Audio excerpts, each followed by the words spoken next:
Jenna. And I'm Mariana, and we are Mother Daughter Earth, and today we'll be talking about building and home energy retrofitting and giving you some tips on how you can retrofit your home to make it more energy efficient.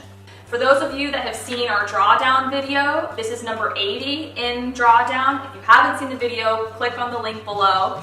And this is starting our countdown for what you can do to reduce your carbon footprint and collectively help reverse global warming.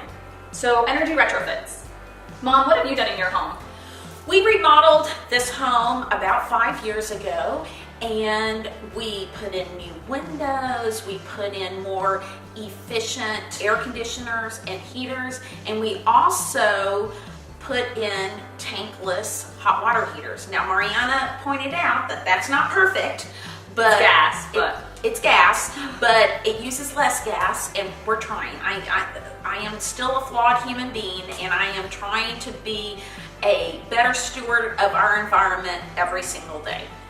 Taking a step back and talking about why it's important to retrofit homes and make them more efficient.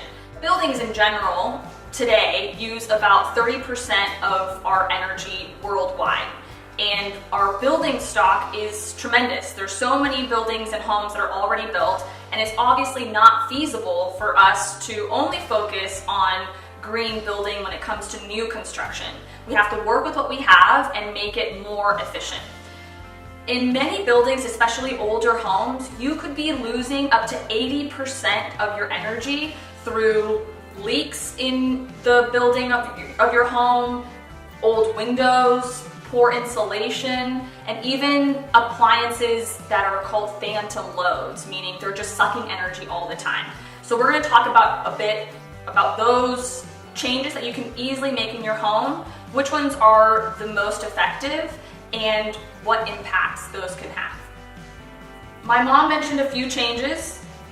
And they made a lot of changes to the Empire State Building a few years ago. She loves the Empire State Building, y'all. Oh, it's fascinating. Tell us about the Empire State Building, and then we can come back to your home. They replaced 6,514 windows. They also changed out the air conditioning and the heating and the lighting. And after they made all those changes, the following year, they had its savings, an energy savings of $2.4 million. That's amazing. It is amazing. Not everyone lives in the Empire State Building though. So what you can do in your home, the top 3 are windows. If you have old windows, replace them with energy efficient ones, and ones that are going to actually be a good seal for your home, because the windows are the weakest link, and that's where a lot of the heat can come in and out. Insulation in your attic is key. It makes a huge difference, and no one sees it. You don't see it. So add as much insulation as you can, but obviously get an expert to look at your home specifically. Your AC unit is another big one, especially here in Texas, where most of our energy use comes from cooling the home. If your AC is old, then that is a great way also to drastically reduce the amount of energy that you use. I know all of the retrofits that I just mentioned do come at a capital cost. You do need to have some upfront money to be able to invest in this, but on average, energy efficiency retrofits have a payback between 5 to 7 years. That's not that long. It's really not, especially if you're going to be in your home for the next 10 to 20. You see the benefits right away, but in terms of actually recouping those upfront costs, it's not a huge amount of time. So lighting is another one that my mom mentioned. LEDs, key. The technology has come such a long way in the last couple of decades that you can pretty much find any temperature, any lumens, pretty much anything you could have found before is now made in an LED light bulb. So don't hate on LEDs, they're awesome. There's so many different options out there in the LED lighting world and can really help reduce the energy in your home.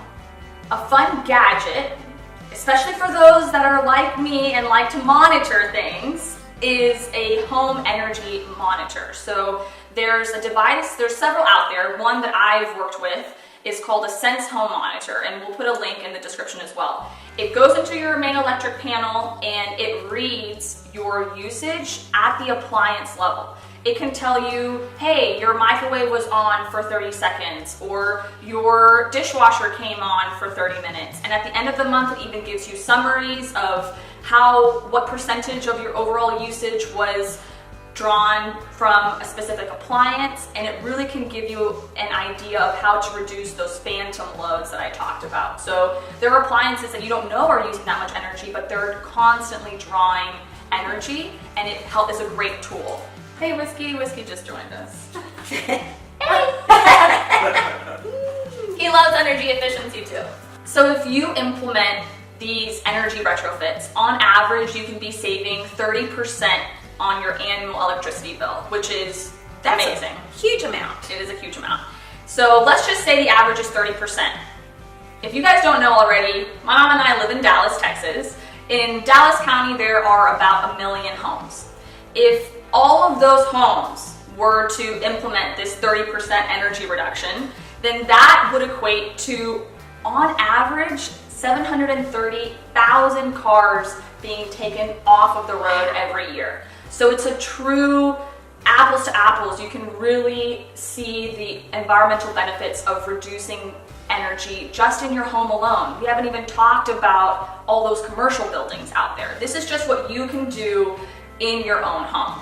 To put it from a different perspective, which I thought was kind of an interesting way to look at it, if 75,000 homes were to implement these changes, that's just less than 10%. Less than 10% of the Dallas homes. If they were to implement this 30% energy reduction, then that for a year would equate to the amount of energy that was spilled in the 2010 BP Gulf oil spill, which we all know were millions and millions of gallons of oil. So just different ways to look at it. It makes a huge difference, and if we collectively start making these changes, it really does add up and it makes a big impact. So number 80 on the drawdown list. Just to recap, the things you can do in your own home. Window replacement, adding insulation in your attic, replacing your AC or heating unit are the top 3. And then other things are LED lighting, installing a home energy monitor, and the list goes on. So tell us what you've been doing. We'd love to hear and learn from each other. And if you guys have been implementing some of these retrofits, leave comments below. Yeah, we all want to learn from each other. And also, don't forget to turn off the lights when you leave the room. That is the key. Yes, 100%. Sounding like a mother right now. That's it. So go retrofit, save energy, and let's change this one home at a time.